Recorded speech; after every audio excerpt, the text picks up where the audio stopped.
Chers amis, bonjour. Nous sommes dans un temps où le diable, l'ennemi de nos âmes, déploie toute son énergie à empêcher la venue du Messie, comme il a tenté de s'opposer à l'existence de Jésus il y a 2000 ans. Or, la venue du Messie est prévue de se dérouler à Jérusalem.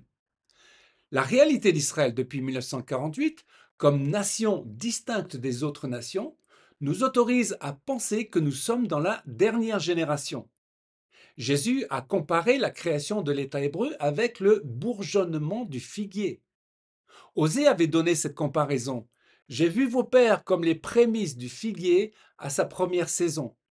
Et nous voyons aujourd'hui combien l'ennemi combat Israël, tentant d'empêcher la venue du Messie à Jérusalem.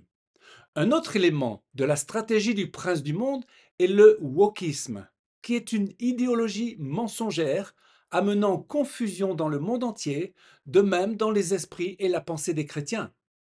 Dieu est un Dieu d'ordre qui s'oppose au désordre spirituel, qui est selon la Genèse le tohu-bohu, signifiant un état chaotique et informe. La clarté, la séparation et la distinction font partie de l'ordre divin. Genèse 1, 4 à 6. Dieu vit que la lumière était bonne, et Dieu sépara la lumière d'avec les ténèbres. Dieu dit qu'il y ait une étendue entre les eaux, et qu'elle sépare les eaux d'avec les eaux. Et Dieu fit l'étendue, et il sépara les eaux qui sont au-dessous de l'étendue d'avec les eaux qui sont au-dessus de l'étendue. Dieu appela l'étendue ciel. Un peuple, une nation distincte. Commençons par Israël, qui selon la parole est une nation distincte des autres nations. C'est déjà pour cela que le peuple juif est ostracisé, mis à l'écart.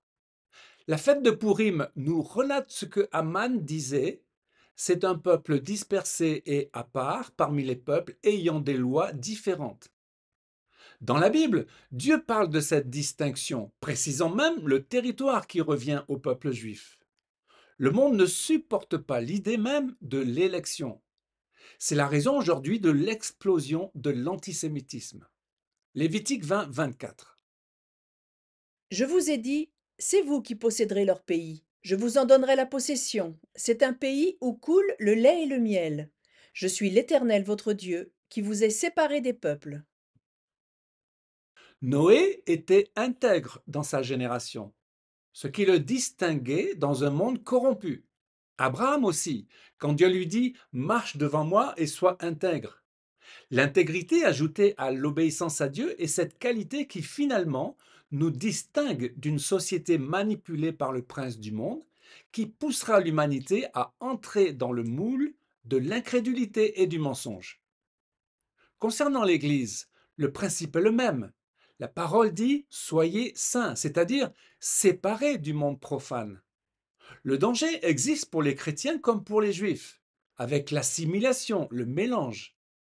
Cela cause la perte d'identité dans les deux cas. Cette distinction que Dieu opère en nous doit être jalousement protégée. Le Seigneur nous a délivrés de la puissance des ténèbres et nous a transportés dans son royaume, un royaume de lumière. Paul nous apostrophe à ce sujet. 2 Corinthiens 6, 14. Ne vous mettez pas avec les incroyants sous un joug étranger. Car quel rapport y a-t-il entre la justice et l'iniquité? Ou qu'y a-t-il de commun entre la lumière et les ténèbres? Quel rapport y a-t-il entre le temple de Dieu et les idoles? C'est pourquoi sortez du milieu d'eux et séparez-vous, dit le Seigneur. L'idéologie égalitaire. Sur le plan de la civilisation, la stratégie de l'ennemi est de nous faire adopter une idéologie, comme celle du communisme au début du XXe siècle. L'idéologie communiste visait à abolir les distinctions sociales. L'idée était de créer une société égalitaire où tout le monde aurait les mêmes conditions de vie en supprimant les privilèges des élites et en instaurant une redistribution des richesses. Le communisme cherchait aussi à homogénéiser la pensée, la culture et même l'identité individuelle. L'individu devait se fondre dans la masse du prolétariat, soumis à l'État et à l'idéologie du parti. Dieu a établi des distinctions qui ne sont pas arbitraires, mais voulu pour le bien de l'ordre divin. Toute idéologie cherchant à abolir ces distinctions va contre sa sagesse et conduit à la confusion. 1 Corinthiens 15, 41. Le soleil a son propre éclat, de même que la lune, et le rayonnement des étoiles est encore différent. Et chaque étoile même brille d'un éclat particulier. Le wokisme aujourd'hui. Les chrétiens ont beaucoup souffert sous le communisme. Le wokisme aujourd'hui rejoint le communisme dans le sens où il cherche à uniformiser les individus au niveau le plus bas, effaçant les repères fondamentaux et les valeurs morales.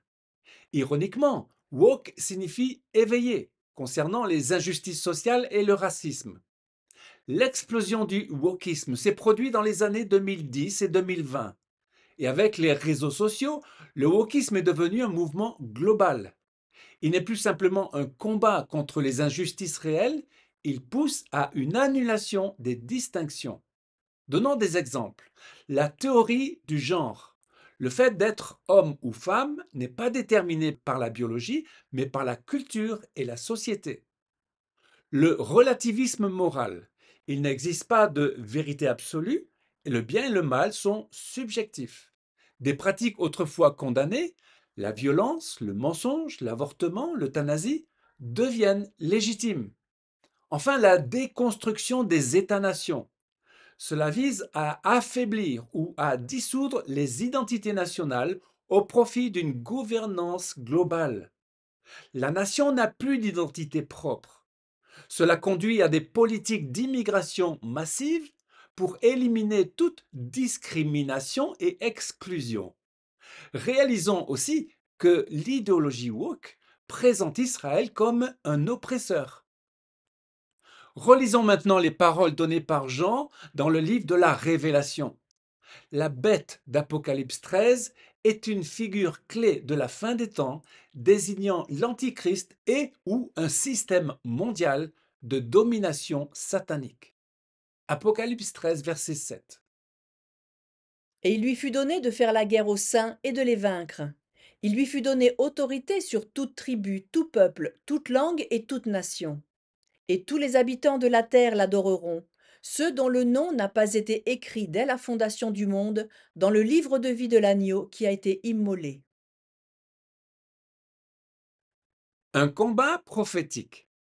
Israël, en tant que nation fondée sur des principes bibliques, est en première ligne dans ce combat spirituel. Ce n'est pas seulement une guerre militaire ou politique, mais une guerre des valeurs, un affrontement entre l'ordre voulu par Dieu et le chaos promu par l'ennemi. Israël incarne alors l'ordre divin face au chaos mondial. Nous assistons à une accélération des événements et ceux qui ont les yeux ouverts voient le plan satanique derrière ces idéologies destructrices. Mais nous savons, gloire à Dieu, que Dieu garde Israël et accomplira ses promesses. Psaume 121.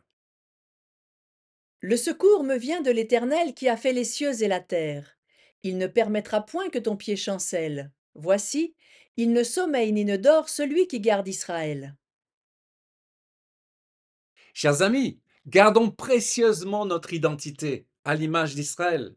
Ne tombons pas dans le piège de ces idéologies mensongères de négation des valeurs divines. Et que Dieu nous trouve comme Noé qui s'est distingué dans une société corrompue. Restons fermes dans la foi, discernons les ruses de l'ennemi et demeurons attachés à la parole de Dieu. Amen. Chers amis, à une prochaine fois pour une nouvelle vidéo en direct de Jérusalem.